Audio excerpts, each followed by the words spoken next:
లేవియకాండము 9వ అధ్యాయము.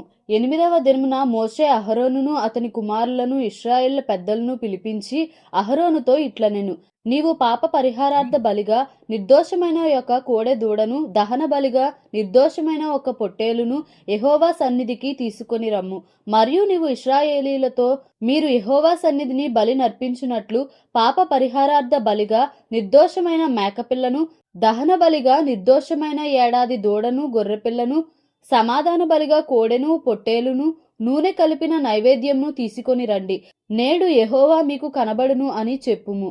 మోషే ఆజ్ఞాపించిన వాటిని వారు ప్రత్యక్షపు గుడారము ఎదుటికి తీసుకొని వచ్చిరి.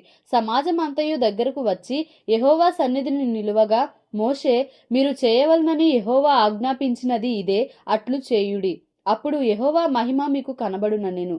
మరియు మోషే అహరోనుతో ఇట్లనెను, నీవు బలిపీఠము నొద్దకు వెళ్ళి పాప పరిహారార్థ బలిని, దహన బలిని అర్పించి నీ నిమిత్తమును ప్రజల నిమిత్తమును ప్రాయశ్చిత్తము చేసి ప్రజల కొరకు అర్పణము చేసి యెహోవా ఆజ్ఞాపించినట్లు వారి నిమిత్తము ప్రాయశ్చిత్తము చేయుము.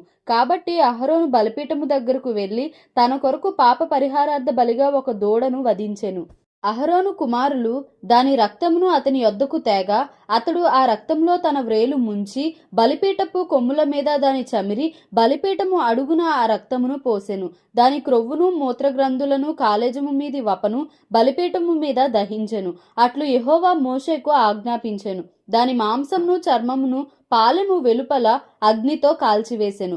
అప్పుడతడు దహన బలి పశువును వధించెను. అహరోను కుమారులు అతనికి దాని రక్తమును అప్పగింపగా అతడు బలిపీఠము చుట్టూ దానిని ప్రోక్షించెను.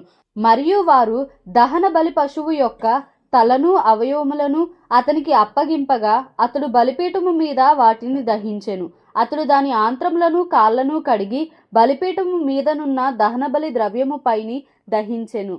అతడు ప్రజల అర్పణమును తీసుకొని వచ్చి ప్రజలు అర్పించు పాప పరిహారార్థ బలియగు మేకను తీసుకొని వధించి మొదటి దాని వలె దీనిని పాప పరిహారార్థ బలిగా అర్పించెను.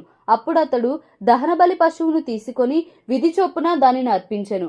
అప్పుడతడు నైవేద్యమును తెచ్చి దానిలో నుండి చేరుడు తీసి ప్రాతకాలమందు చేసిన దహన బలి గాక బలిపీఠము మీద తీసిన దానిని దహించెను. మరియు మోషే ప్రజలు అర్పించు సమాధాన బలిరూపమైన కోడెదూడను, పొట్టేలును వధించెను. అహరోను కుమారులు దాని రక్తమును అతనికి అప్పగింపగా అతడు బలిపీఠము చుట్టూ దానిని ప్రోక్షించెను. మరియు వారు ఆ దూడ క్రొవ్వును, మేక క్రొవ్వును, క్రొవ్విన తోకను, ఆంత్రములను కప్పు క్రొవ్వును, మూత్ర గ్రంథులను, కాలేజము మీది వపను అప్పగించిరి. బోరల మీద క్రొవ్వును ఉంచిరి. అతడు బలిపీఠము మీద ఆ క్రొవ్వును దహించెను. బోరలను, కుడి జబ్బను యెహోవా సన్నిధిలో అల్లాడించు అర్పణముగా అహరోను అల్లాడించెను. అట్లు యెహోవా మోషేకు ఆజ్ఞాపించెను. అప్పుడు అహరోను పాప పరిహారార్థ బలిని, దహన బలిని, సమాధాన బలిని అర్పించి ప్రజల వైపునకు తన చేతులెత్తి వారిని దీవించిన తరువాత దిగి వచ్చెను. మోషే అహరోనులు ప్రత్యక్షపు గుడారములోనికి పోయి వెలుపలికి వచ్చి ప్రజలను దీవింపగా యెహోవా మహిమ ప్రజలకందరికీ కనబడెను. యెహోవా సన్నిధి నుండి అగ్ని బయలువెళ్లి బలిపీఠము మీదనున్న దహనబలి ద్రవ్యమును, క్రొవ్వును కాల్చివేసెను. ప్రజలందరూ దానిని చూచి ఉత్సాహధ్వని చేసి సాగిలపడిరి. లేవియకాండము 10వ అధ్యాయము. అహరోను కుమారులైన నాదాబు, అబీహులు తమ తమ ధూపార్తులను తీసుకొని వాటిలో నిప్పులుంచి వాటి మీద ధూపద్రవ్యము వేసి యెహోవా తమకు ఆజ్ఞాపింపని వేరొక అగ్నిని ఆయన సన్నిధికి తేగా యెహోవా సన్నిధి నుండి అగ్ని బయలుదేరి వారిని కాల్చివేసెను. వారు యెహోవా సన్నిధిని మృతి పొందిరి. అప్పుడు మోషే అహరోనుతో ఇట్లనెను, ఇది యెహోవా చెప్పిన మాట, నా యొద్ద నుండి వారి యందు నేను నన్ను పరిశుద్ధపరచుకొందును, ప్రజలందరి ఎదుట నన్ను మహిమపరచుకొందును. అహరోను మౌనముగా నుండగా మోషే అహరోను పినతండ్రి అయిన ఉజ్జియేలు కుమారులైన మీషాయేలును, ఎల్సాఫానును పిలిపించి, మీరు సమీపించి పరిశుద్ధ స్థలము ఎదుట నుండి పాలెము వెలుపలికి మీ సహోదరుల శవములను మోసికొని పోవుడని వారితో చెప్పెను. మోషే చెప్పినట్లు వారు సమీపించి చొక్కాయిలను తీయకయే పాలెము వెలుపలికి వారిని మోసుకొని పోయిరి. అప్పుడు మోషే అహరోనును అతని కుమారులైన ఎలియాజరు, ఈతామారును వారితో, మీరు చావకుండునట్లును యెహోవా ఈ సర్వ సమాజము మీద ఆగ్రహ పడకుండునట్లును మీరు తల విరియబోసి కొనకూడదు, బట్టలను చింపుకొనకూడదు. కానీ యెహోవా వారిని కాల్చినందుకు మీ సహోదరులైన ఇశ్రాయేలీయుల ఇంటి వారందరూ ఏడవవచ్చును. యెహోవా అభిషేక తైలము మీ మీదనున్నది గనుక మీరు చావకుండునట్లు మీరు ప్రత్యక్షపు గుడారము యొక్క ద్వారములో నుండి బయలు వెళ్ళకూడదనెను. వారు మోషే చెప్పిన మాట చొప్పున చేసిరి. మరియు యెహోవా అహరోనుతో ఇట్లనెను, మీరు ప్రత్యక్షపు గుడారంలోనికి వచ్చినప్పుడు మీరు చావకుండునట్లు నీవును నీ కుమారులను ద్రాక్షరసమునే గాని మద్యమునే గాని త్రాగకూడదు. మీరు ప్రతిష్ఠింపబడిన దాని నుండి లౌకికమైన దానిని, అపవిత్రమైన దాని నుండి పవిత్రమైన దానిని వేరు చేయుటకును యెహోవా మోషే చేత ఇశ్రాయేలీయులకు ఆజ్ఞాపించిన సమస్త విధులను మీరు వారికి బోధించుటకును ఇది మీ తరతరములకు నిత్యమైన కట్టడ. అప్పుడు మోషే అహరోనుతోనూ మిగిలిన అతని కుమారులైన ఎలియాజరు ఈతామారులతోనూ ఇట్లనెను, మీరు యెహోవా హోమ ద్రవ్యములలో మిగిలిన నైవేద్యమును తీసుకొని అది పొంగకుండా బలిపీఠము దగ్గర తినుడి. అది అతి పరిశుద్ధము. యెహోవా హోమ ద్రవ్యములో నుండి అది నీకును నీ కుమారులకును నియమింపబడిన వంతు. కావున మీరు పరిశుద్ధ స్థలములో దానిని తినవలెను. నేను అట్టి ఆజ్ఞను పొందితిని. మరియు అల్లాడించు బోరను ప్రతిష్ఠితమైన జబ్బను మీరు అనగా నీవును నీతో పాటు నీ కుమారులను నీ కుమార్తెలను పవిత్ర స్థలములో తినవలెను. ఏలయనగా అవి ఇశ్రాయేలీలు అర్పించు సమాధాన బలుల్లో నుండి నీకును నీ కుమారులకును నియమింపబడిన వంతులు. హోమద్రవ్య రూపమైన క్రొవ్వును గాక యెహోవా సన్నిధిని అల్లాడింపబడిన దానిగా దానిని అల్లాడించునట్లు ప్రతిష్ఠితమైన జబ్బను అల్లాడించు బోరను తీసుకొని రావలెను. నిత్యమైన కట్టడ చొప్పున అవి నీకును నీ కుమారులకును చెందును. అట్లు యెహోవా ఆజ్ఞాపించెను. అప్పుడు మోషే పాప పరిహారార్థ బలియగు మేకను కనుగొనవలనని జాగ్రత్తగా వెదకినప్పుడు అది కాలిపోయి ఉండెను. అతడు అహరోను కుమారులతో మిగిలిన ఎలియాజరు ఈతామారును వారి మీద ఆగ్రహపడి, మీరు పరిశుద్ధ స్థలములో ఆ పాప పరిహారార్థ బలి పశువును ఏల తినలేదు? అది అతి పరిశుద్ధము గదా. సమాజము యొక్క దోష శిక్షను భరించి యెహోవా సన్నిధిని వారి నిమిత్తము ప్రాయశ్చిత్తము చేయుటకై ఆయన దానిని మీకిచ్చెను గదా. ఇదిగో దాని రక్తమును పరిశుద్ధ స్థలములోనికి తేవలను గదా. నేను ఆజ్ఞాపించినట్లు నిశ్చయముగా పరిశుద్ధ స్థలములో దానిని తినవలనని చెప్పెను.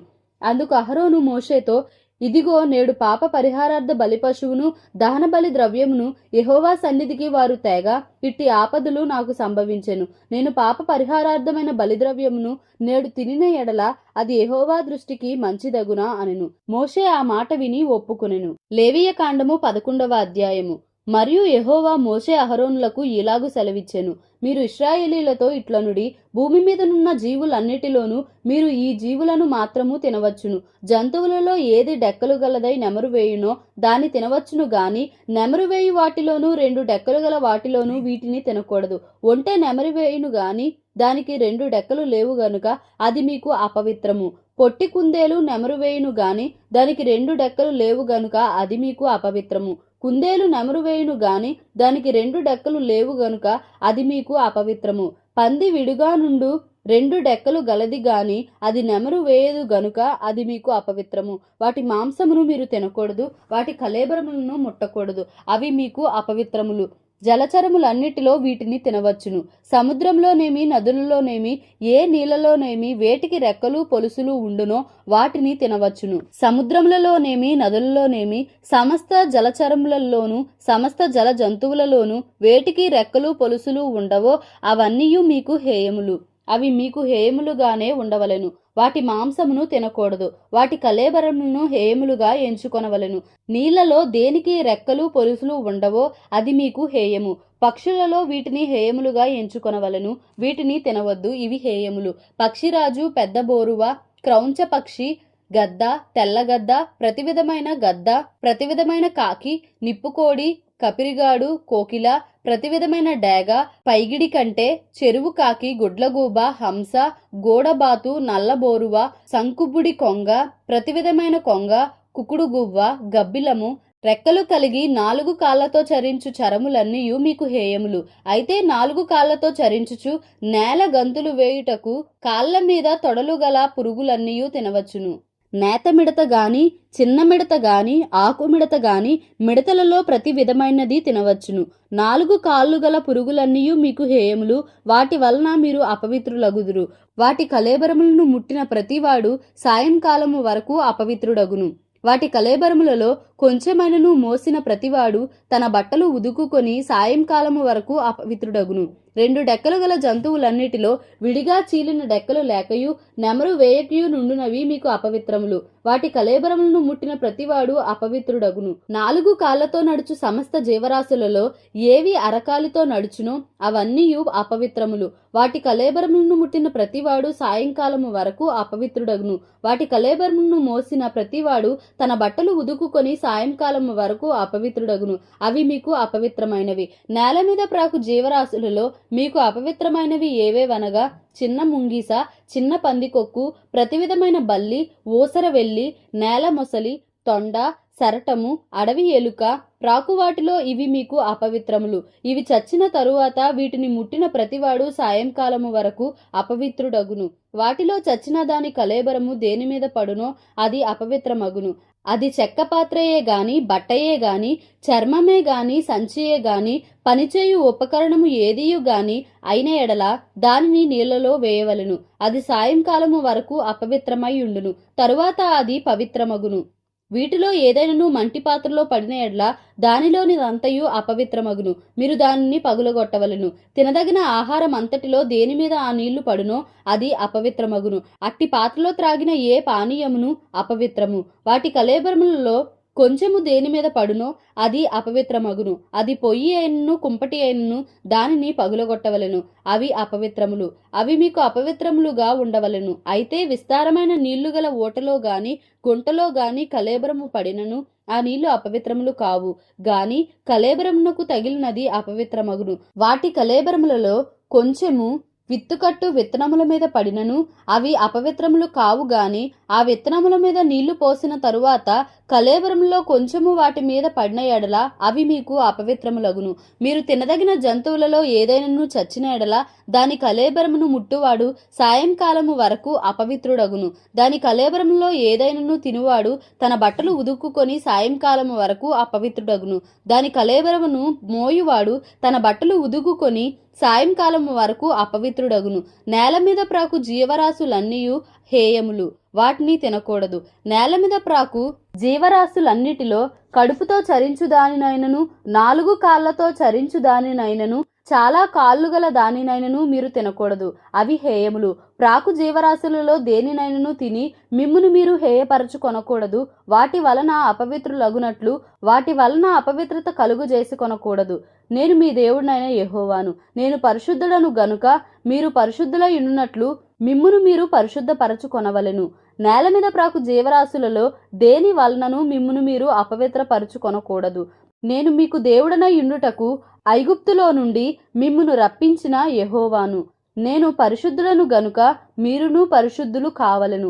అపవిత్రమైన దానికిని పవిత్రమైన దానికిని తినదగిన జంతువులకును తినదగని జంతువులకును భేదము చేయునట్లు జంతువులను గూర్చియు పక్షులను గూర్చియు జలచరములైన సమస్త జీవులను గూర్చియు నేల మీద ప్రాకు సమస్త జీవులను గూర్చియు చేసిన విధి ఇదే అని చెప్పుమనెను. దేవుడి పరిశుద్ధ వాక్యంను మన వినికిడిలో దీవించి ఆశీర్వదించునుగాక. Amen. Please like, share and subscribe for more videos.